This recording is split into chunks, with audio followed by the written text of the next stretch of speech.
이번 주 토라 포션은 톨레도트입니다. 톨레도트는 족보, 세대들이란 뜻으로 해산하고 나타나다 라는 뜻을 가진 엘라드의 어근을 두고 있습니다.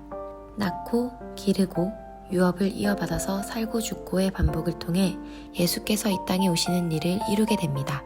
예수 그리스도는 42대를 거쳐서 이어진 유업을 통해서 이 땅에 오셨습니다. 톨레도트를 통해 세대 간의 연합, 사명과 믿음의 유업을 이어가는 것이 얼마나 중요한지 알 수 있습니다. 톨레도트의 시작인 창세기 25장 19절에는 이삭과 결혼한 리브가, 그리고 잉태하지 못하는 리브가의 이야기가 나옵니다.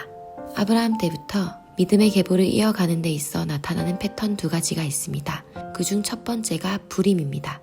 불임을 통하여서 중요하게 가르칠 것이 있다는 하나님의 뜻입니다. 간절한 기도로 잉태한 리브가를 통해 출산은 기도로 가능하다는 것을 배울 수 있습니다. 출산은 곧 부흥입니다.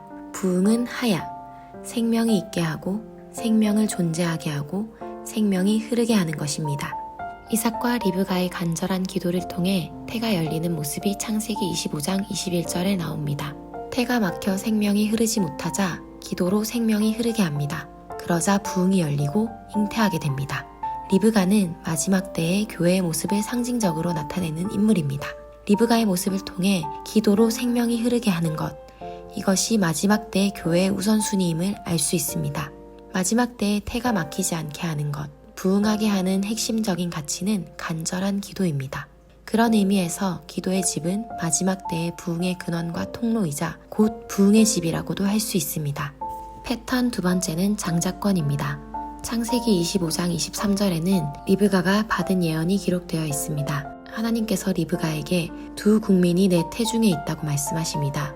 두 나라, 두 민족, 두 개의 톨레도트가 한 민족에서 나올 것이라고 말씀하고 계십니다. 리브가의 뱃속에는 에서와 야곱이 있었습니다. 에서는 사냥한 고기 맛을 아는 자였습니다. 사냥을 위해 언제나 들로 나간 자였습니다. 에서를 이쉬 사데라고 표현합니다. 사데는 말씀 교육을 거부한 자들이 머무는 곳, 흙, 거칠은 이라는 뜻을 가지고 있습니다.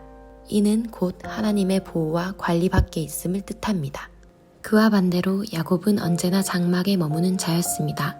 또한 야곱은 의로운 사람, 완전한 사람으로 표현되어 있습니다. 창세기 25장 27절에 있는 장막에 거주하니 요쉐브 오할림, 이 장막은 아브라함의 장막으로 추측할 수 있습니다. 장막에 거주한다는 것은 부모의 교육 아래 있다. 즉, 토라, 신앙교육을 배우는 자리에 있다는 것을 뜻합니다. 이런 야곱과 아브라함의 모습을 통해 자녀의 신앙교육을 책임지고 감당하는 것은 부모의 역할이며 믿음의 유업을 잇기 위해서는 부모의 역할이 있어야 한다는 것을 배울 수 있습니다. 리브가가 받았던 예언대로 에서와 야곱은 너무나도 다른 사람이었습니다. 장자권을 대하는 태도에서도 차이가 있었습니다. 아브라함의 장례를 준비하는 너무나도 다른 두 사람의 모습을 볼 수 있습니다. 죽을 준비하는 야곱과 들로 나갔다 돌아오는 에서, 자신이 마땅히 해야 할 일에 충실했던 야곱과 오로지 자신의 즐거움에만 관심이 있었던 에서의 모습입니다. 믿음의 사람, 아브라함의 죽음을 대하는 태도의 차이가 곧 믿음의 유업, 장자권을 대하는 태도의 차이로 나타났습니다. 장자권은 영적 축복의 후계자, 가나안 땅의 상속자에게 주어지는 권리입니다. 장자권의 가치를 알았던 야곱과 장자권의 가치를 몰랐던 에서의 차이는 어마어마한 차이였습니다. 육신의 소망을 이루는 것이 중요하다고 우리를 속이는 이 마지막 때에 기도와 말씀으로 훈련받아 깨어남으로 분별하는 것이 중요합니다. 에서를 축복하려는 이삭을 분별했던 리브가는 깨어있어 분별하는 자였습니다. 에서 대신 장자의 축복을 받은 야곱은 하나님 언약 가운데 사는 자였습니다. 우리는 이와 같은 때에 리브가와 같이 깨어있어 분별할 줄 알아야 하며 야곱과 같이 하나님의 언약 가운데 살아야 합니다.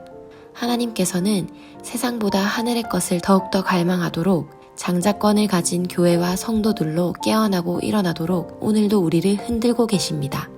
이번 주 토라 포션, 톨레도트를 읽으며 끊임없는 기도로 태가 막히지 않고 생명이 계속 흐르게 하여 가정과 공동체 가운데에 부흥을 이룰 것입니다. 자녀를 토라로 양육함에 힘써 나의 가정이 요쉐브 오할림이 되게 할 것입니다. 이 마지막 때를 에서가 아닌 야곱의 DNA로 살아갈 것입니다. 마지막 때에 깨어있어 분별함으로 다음 세대를 보호하고 믿음의 유업을 물려줄 것입니다. 말씀으로 기도하겠습니다. 사랑하는 주님, 믿음의 유업을 이어가는 일이 쉽지 않음을 봅니다. 하나님의 도움과 뜻을 구하며 간절한 기도로 이 일을 힘써 이루게 하여 주옵소서. 막힌 태가 뚫어지고 생명의 영이 계속해서 흘러 나의 가정과 공동체에 부흥이 임하게 하여 주옵소서. 장막에 거하기를 기뻐했던 야곱과 그런 야곱을 토라로 교육하는 아브라함의 모습이 나의 가정과 공동체에도 있게 하옵소서. 요셉의 오알림이 되게 하옵소서.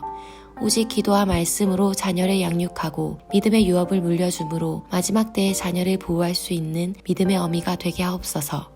하나의 태에서 에서와 야곱, 두 개의 톨레도트가 나오는 것을 보며 내 안에 있는 에서 같은 세상적인 사고체계, 가치관들을 거절하고 야곱의 사고체계, 가치관, 하나님 나라의 DNA를 심습니다. 나는 장자권을 가진 자입니다. 나는 영적 축복을 받을 후계자입니다. 나는 하나님 나라의 유업을 이어받을 자입니다. 나는 하나님의 언약 가운데에 사는 자입니다. 나의 자녀와 그 자녀에까지 동일한 믿음의 유업을 이어갈 수 있도록 사라에서 리브가까지 이어진 영성이 제게도 있게 하옵소서. 예수님의 이름으로 기도합니다. 아멘. 톨레도트 말씀이 더 궁금하신 분들은 리빙처치 주일 설교를 들어주세요.